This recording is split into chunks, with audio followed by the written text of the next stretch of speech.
elle et par elle-même, la couleur n'a pas de signification. Mais le monde blanc lui en a donné une. À partir de ce moment, il faut lui instaurer un ordre. Tout gosse, nous apprenions la structure de la société américaine. Si tu es né blanc, tout va bien. Si tu es né brun, tiens-toi bien.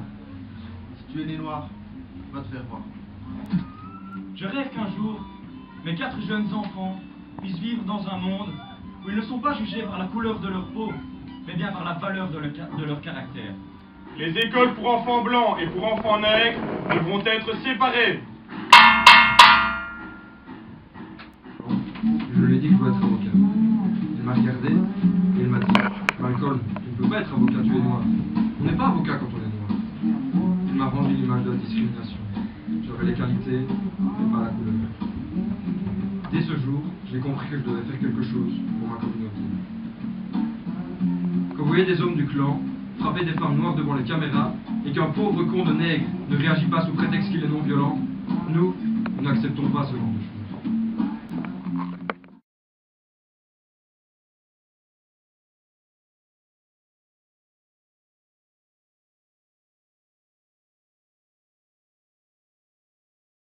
Le mari peut demander le divorce pour cause d'adultère de sa femme.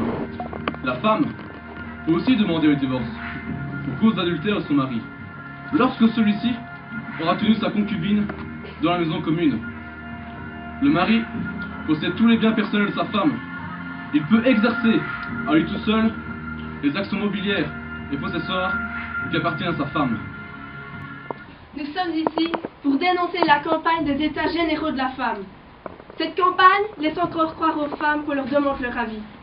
Elle leur propose des choix de détail qu'elle leur fait passer pour des choix essentiels, alors que les choix essentiels ont été pris pour elles et à leur place. Elles ont une fonction. Elles servent à quelque chose de défini. Elles sont faites pour. C'est chez elles que l'esprit marchand a été le plus intériorisé. Elles se vendent elles-mêmes, spontanément. À première vue, elles n'ont pas de recul par rapport à leur acheteur. Elles cherchent le mec, elles en ont des artifices. Entre elles, elles assument spontanément une concurrence acharnée. Elles sont vicieuses, méchantes, jalouses, et se mettent en valeur en dévalorisant les autres. Elles restent dans le champ de l'offre et de la demande, en gros. Une marchandise évince toujours une autre quand elle se vend mieux.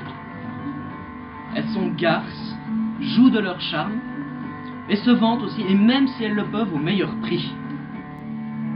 Elle sert à la baise, la bouffe, les enfants. L'image de la femme joue un rôle répressif 1000 fois pire que n'importe quelle église.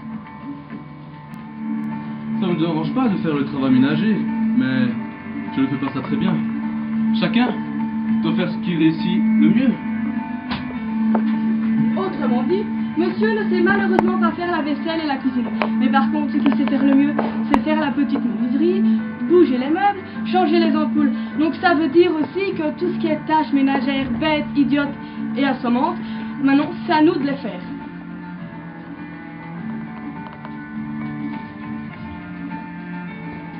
Nous n'avons pas les mêmes normes. Et pourquoi devrais-je travailler selon tes normes à toi? Autrement dit, quand j'en aurais marre de la crasse ou du merdier, je dirais « Mais c'est une vraie porcherie ici, ou encore « Mais comment peut-on vivre comme ça ?» Et j'attendrai que tu réagisses, parce que je sais que toutes les femmes ont un talon d'Achille nommé « Honte de la maison Malcolm ».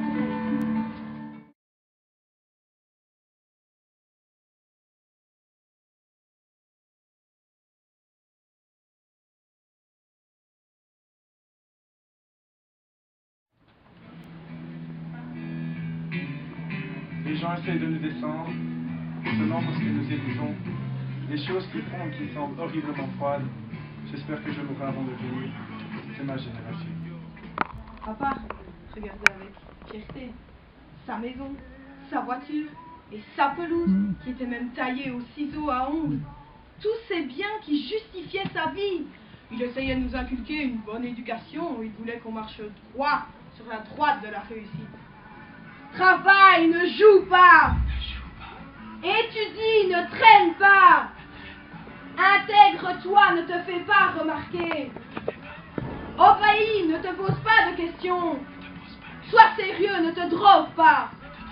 Fais de l'argent et ne fais pas d'histoire. On n'en pouvait plus.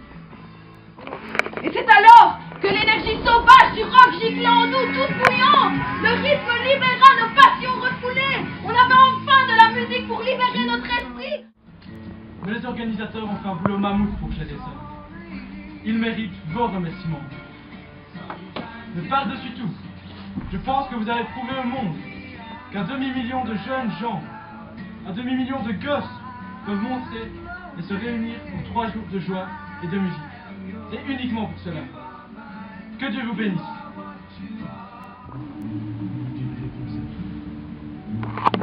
De débouche, une nouvelle. Mais c'est ton indicateur.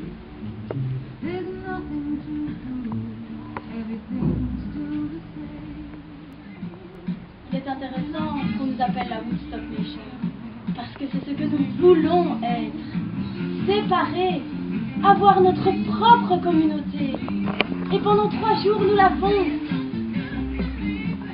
Quand je repense à la seconde moitié des 60s, je m'aperçois que c'est la première fois que j'ai entendu des gens parler sérieusement de l'amour comme une force pour lutter contre la haine, l'avidité et la violence.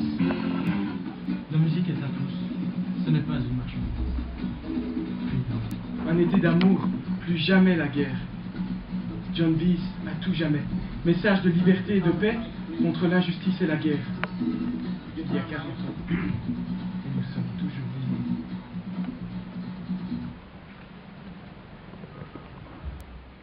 Venez, habitants de Wall Street, ne traînez pas. Je vais la voir, cette guerre. Il y aura plein d'argent à se faire en fournissant l'armée. Priez et espérez simplement pour que leurs bombes atterrissent bien sur le Vietnam. Maintenant, venez, généraux! Bougez-vous vite! Votre dernière chance est ici. Maintenant, vous pouvez vous en aller et embarquer tous ces rouges, car le seul bon communiste est celui qui est mort. Et on sait que la paix sera gagnée seulement quand on les aura tous butés. Mère de tout le pays, préparez vos fils pour le Vietnam. Père, n'hésitez pas, envoyez vos fils au loin avant qu'il ne soit trop tard. Et soyez le premier du coin à le voir rentrer à la maison dans une boîte.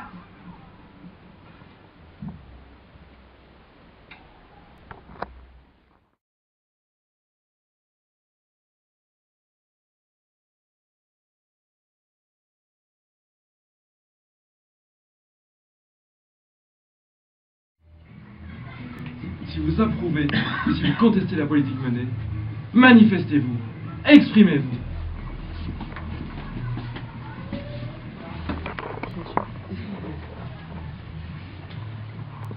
Pendant ce temps, les étudiants ont pu lancer plusieurs salves de pavés. C'est en général à ce moment que démarre la première charge. L'attaque des ailes est en principe réservée aux sections spéciales qui ont pour mission de briser le coup. C'est là qu'ont lieu en général les matraquages les plus aveugles et les plus violents. J'ai pris mes résolutions. Dans les circonstances présentes, je ne me retirerai pas. J'ai un mandat du peuple, je le remplirai. Ce ne sont pas seulement les étudiants qui se révoltent, mais c'est toute la jeunesse. L'ouvrier père de famille n'a pas envie de se battre quand il voit que les autres ne bougent pas. Tandis que le jeune ouvrier, lui, il n'a rien à perdre. Il est au chômage, il n'a pas de famille, il n'a pas de traite à payer pour le réfrigérateur. Ce que vous voyez là, c'est le refus de la part des étudiants d'être de futurs cadres formés pour exploiter la classe ouvrière. Cette société actuelle ne correspond absolument plus aux besoins de l'avenir. Et c'est cet avenir que nous qui sommes jeunes, essayons de créer. Essayons de faire progresser. Nous ne voulons pas que les choses restent comme elles sont. Car comme elles sont, elles ne sont pas bonnes. Communiste, je me suis longuement opposé à la guerre en Algérie, au Vietnam, à l'occupation au Congo. En 1968, inspiré par Daniel Cohn-Bendit, j'ai lancé le mouvement d'occupation de l'ULB et remis pour quelques semaines mes affaires. J'étais déjà avocat dans les mains d'un ami. Pour paraphraser Lévy, 68, c'est la poésie et la liberté. On s'est longuement battu pour la liberté de penser, sexuelle aussi. Et dans les cœurs, rien n'a changé. Les idéaux restent et m'ont amené à exercer mon métier tel que je le fais aujourd'hui. Vous savez, depuis quelque chose comme 30 ans, j'ai affaire à l'histoire. Et il m'est arrivé quelquefois de me demander si je ne devrais pas la quitter. Alors, le 29 mai, je me suis interrogé sur moi-même. Et puis, le 30 mai, j'ai dit au pays ce que j'avais à lui dire. Ayant reçu sa réponse sous la forme de l'immense marée humaine de la Concorde et des Champs-Élysées, et ensuite des magnifiques cortèges qui se sont produits dans tant de villes, j'ai compris que mon appel avait donné le signal du salut, et je me suis senti consolidé dans ma résolution par la volonté des Français.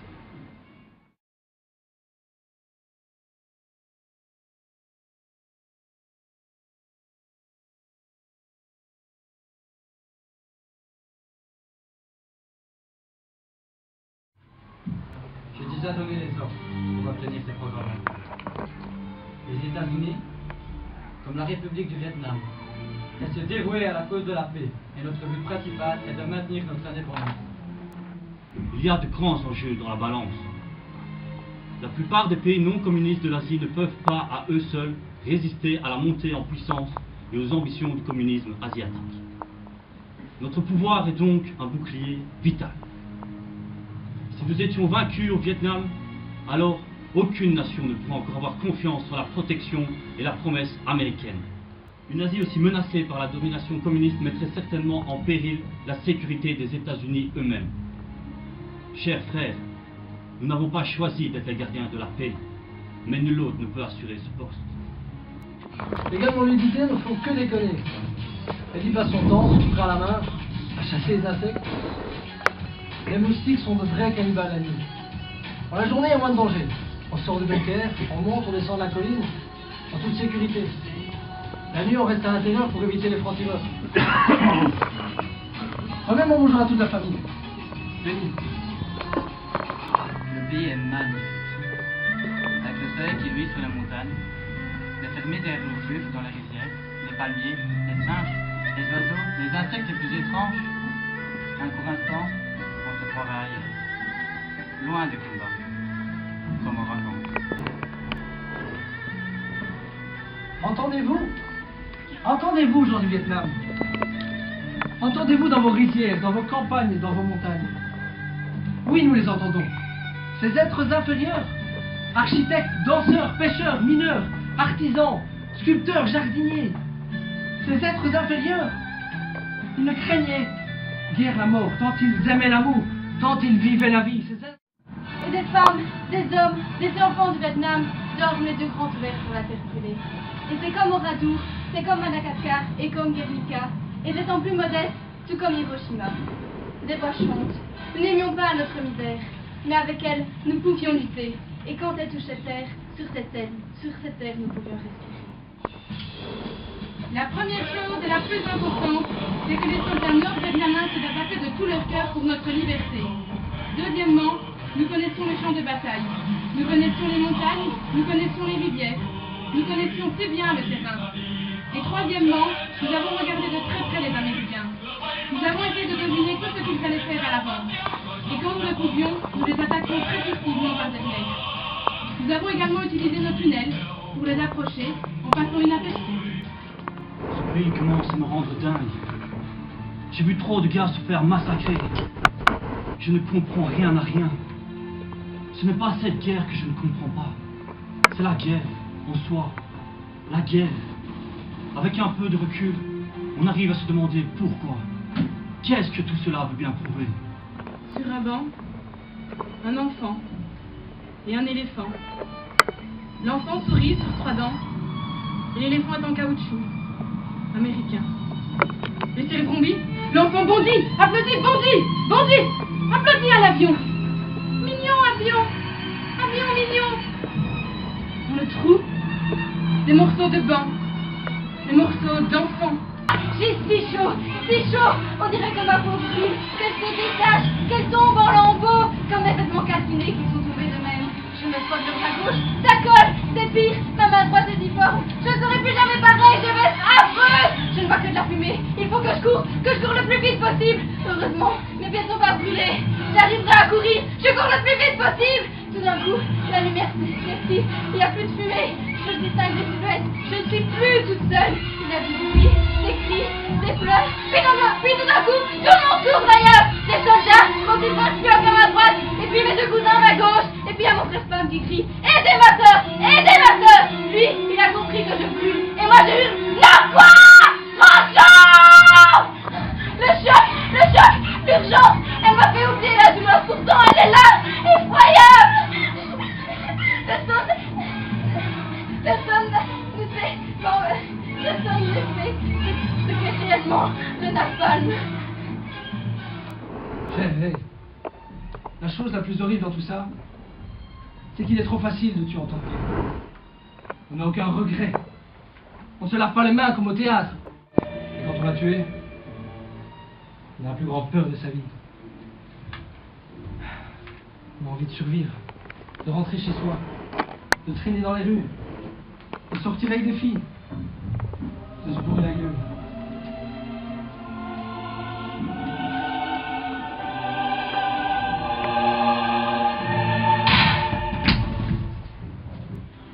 Noël est passé et oublié, marqué uniquement par la tragédie.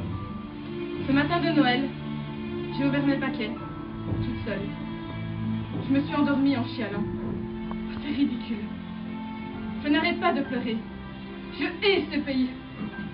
C'est mon 7e mois dans cette aura de mort, de malheur et de destruction. Compter chaque jour un nouvel arrivage de garçons qui sont des gosses. 17 ans, 18 ans. Leur avenir déjà émasculé. J'en craigne. Faut que je foute ce camp d'ici.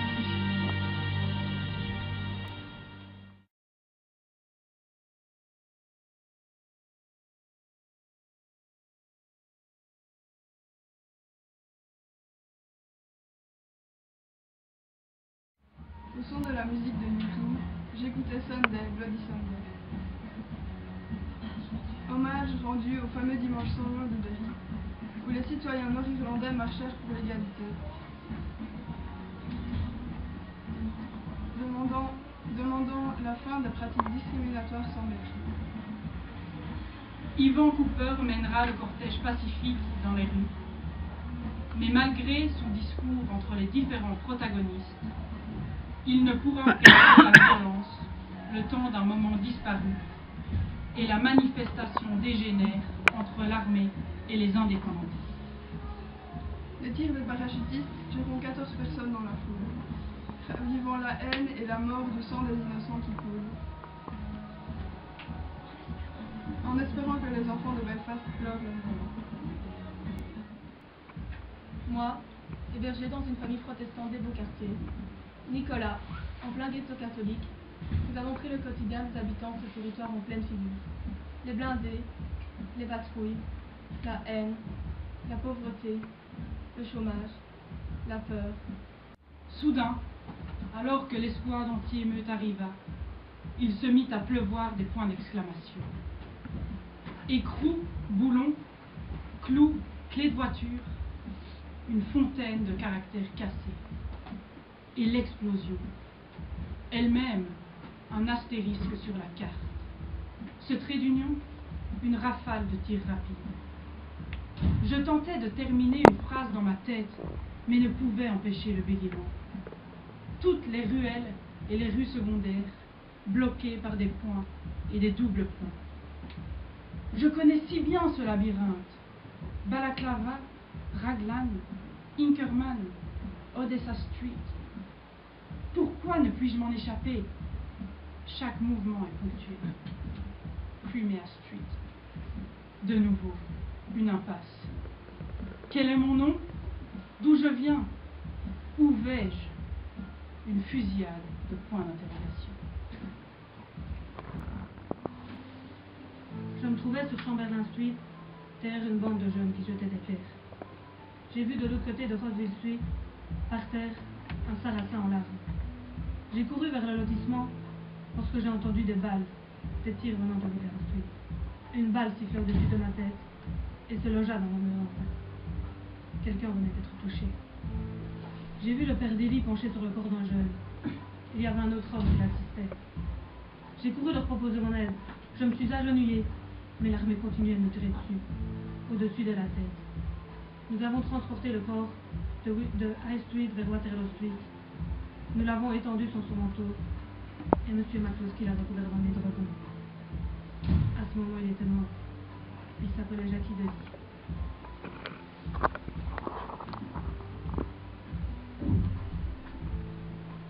Si nous croyons aux mêmes choses que Gandhi et Martin Luther King, avec autant de passion que moi, alors, tous unis, lors d'un seul défilé, nous triompherons.